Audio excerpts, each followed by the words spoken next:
In the latter part of 2023, Australia is poised for a significant event, a referendum that could potentially reshape the constitutional landscape of the nation. At the heart of this referendum is the Voice to Parliament for Indigenous Australians, a constitutional amendment that seeks to establish an Indigenous consultative body. This body would serve as a conduit for Indigenous voices, advising on laws and policies that directly impact First Nations peoples. However, the journey towards this transformative change is not without its obstacles. There are two primary camps, one advocating a yes vote to the amendment and the other pushing for a no.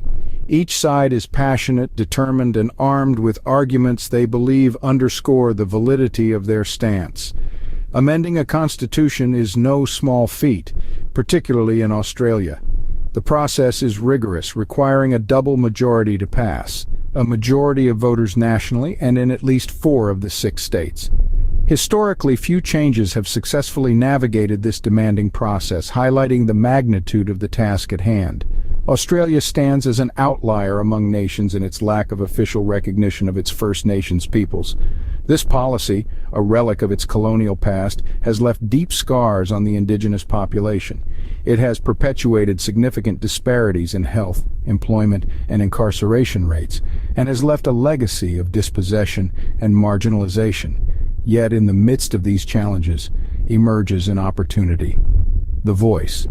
This is not just a platform for consultation, it is a beacon of hope for recognition and treaty. It is a chance to honor the Aboriginal and Torres Strait Islander Australians, acknowledging their rich history and culture for the first time in the nation's history. In the next scene, we delve deeper into why First Nations Australians are deserving of a voice and recognition. Stay tuned as we navigate this critical moment in Australia's journey towards reconciliation and change. Stepping back into the annals of history, the treatment of Indigenous Australians by their white counterparts has been a tale of profound injustice. For centuries, these original inhabitants of the land were denied the basic rights and recognition they deserved.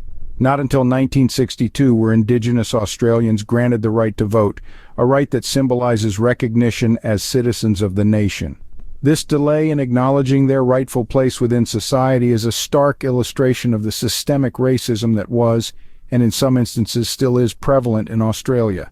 A key concept that played a role in this prolonged non-recognition was terra nullius, a Latin term meaning land belonging to no one. When the British colonizers first set foot on Australian soil, they declared it as terra nullius, asserting that the land was uninhabited by any civilization deemed worthy enough to possess it. This notion was not only flawed, but also a gross misinterpretation of the rich and diverse cultures of Indigenous Australians. This misinterpretation of Aboriginal Australians' way of life and their relationship with the land led to a lack of recognition and respect for their heritage and rights. It also set a dangerous precedent, perpetuating stereotypes and prejudices that have been hard to dismantle. In the midst of this historical distortion, Bruce Pascoe's Dark Emu emerged as a beacon of truth. This book, which delved into the written records of the first explorers, questioned the very assumptions made by Australia's colonial founders and subsequent academics about land use by Aboriginal Australians. Pascoe's work contradicted the scientific basis for terra nullius and challenged the definitions of agriculture as dictated by Western academia. In conclusion, the struggle for recognition and respect for Indigenous Australians is a journey that has been long and challenging. The upcoming referendum on the Voice to Parliament for Indigenous Australians offers a glimmer of hope, a chance to rectify past wrongs, and a step towards a future where the First Nations Australians receive the recognition and voice they so rightly deserve. Diving into the heart of the matter, we find ourselves amidst the intriguing contents of Bruce Pascoe's book, Dark Emu, a profound piece of literature that dares to question the very foundations of our understanding of Australia's Indigenous people.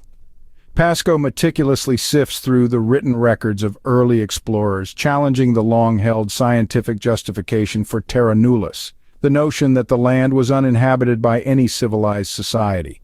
This audacious exploration casts a doubt on the Western definitions of agriculture. Historically, Indigenous Australians were labeled as nomadic hunters and gatherers, a classification that conveniently placed them beneath the conquering European power. But Dark Emu argues against this. bringing forth evidence of sophisticated farming and land use practices among the Indigenous Australians. The book thus becomes a powerful voice questioning the very rules established by the dominant power. It subtly reminds us that science, in the end, is but a tool in the hands of those in authority, and the interpretation of truth largely depends on who wields this tool. In this context, Dark Emu gives voice to doubts about Terra nullas, illuminating a different perspective on Indigenous Australians, their rich culture, and their rightful place in history. Australia, the land of sweeping plains and rugged mountain ranges, also bears a history steeped in racism. A nation where the Indigenous people, the very custodians of this land for over 60,000 years, were deemed unworthy of basic human rights and respect. Consider the stolen generation, a haunting chapter in Australia's narrative. For decades, thousands of Aboriginal children were forcibly removed from their families, their communities, their roots. The church and charities, under the guise of benevolence, played a pivotal role in this. They took these children, these pieces of a vibrant, ancient culture, and tried to mold them into something they were not, something more acceptable, more civilized. These children, now grown, carry the scars of this cultural genocide. They are known as the stolen generation. Their stories echo the pain of being torn away from their mothers, their fathers, their land, their identity. These echoes resonate today, a chilling reminder of the cost of racism. The ripple effects of this history are still palpable in today's Australia. Indigenous Australians, despite being the oldest living culture in the world, are often marginalized, their voices silenced. They face disparities in health, employment, and incarceration rates. They are fighting battles they never should have had to fight in the first place. Yet they remain resilient, their spirit unbroken. They continue to demand recognition, respect, and the right to have a say in decisions that affect their lives. The upcoming referendum, an opportunity to finally give Indigenous Australians a voice in the Parliament, is a crucial step in this direction. A yes vote could mark a new chapter in Australia's history, one of reconciliation, recognition, and respect for its First Nations people. So, as we look forward to this referendum, it's crucial to remember the past, to remember the injustices and the pain, but also the resilience and the strength of Indigenous Australians. The decision we face is not just about a constitutional amendment. It's about acknowledging the wrongs of the past and making a commitment to a more just, more inclusive future. Australia, the nation, has a choice to make.